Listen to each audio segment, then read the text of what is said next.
Kumekuwa na mjadala mkubwa mitandaoni kuhusu mume wa Mama Dangote baada ya hafla ya kumbukumbu ya siku yake ya kuzaliwa iliyofanyika hapo juzi. Kwa mujibu wa taarifa zilizotolewa na Juma Lokole katika mahojiano, familia yake haikupanga kumtambulisha rasmi mume huyo wakati wa hafla hiyo. Hata hivyo, Ommy Dimpoz alimuita na kumtambulisha kwa mshangao mkubwa mbele ya wageni, jambo ambalo lilishtua watu wengi. Juma Lokole alieleza kuwa mume huyo aliyefahamika kama mjomba au babu ni mtu ambaye anajulikana sana miongoni mwa vijana kwa kuwasaidia katika shughuli mbalimbali za biashara pamoja na maendeleo. Anaishi nje ya nchi na ana uhusiano mkubwa na watu wa ngazi ya juu. Ilikuwa ni mshangao mkubwa kwa sababu hata Ommy Dimpoz mwenyewe alijitahidi kumtambulisha. Familia yenyewe hawakupanga kufanya hivyo, alisema Juma Lokole.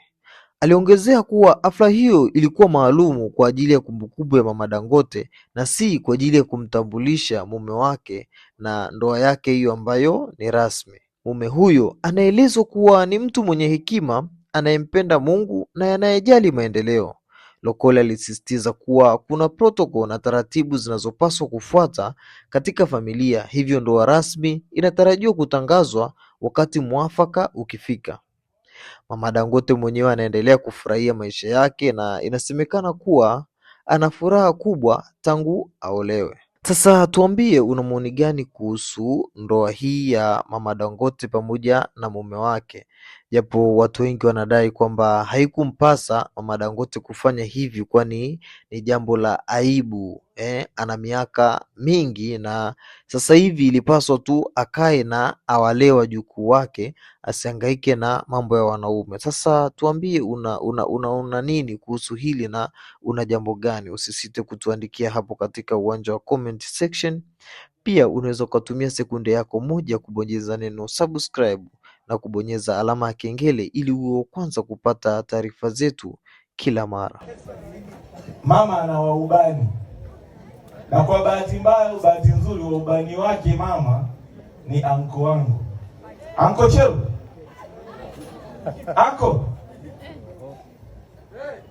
njoo bana, anko bana. Kwa mimi sasa hivi na Diamond tushama kwenye swala la urafiki, tumekuwa makazi.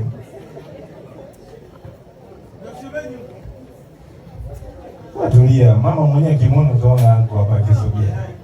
Ommy Dimpoz anatumia muda gani kutoa hiyo lakini? Relax. Sasa tunaongea kama familia, tuweza tukakutoa. Anko.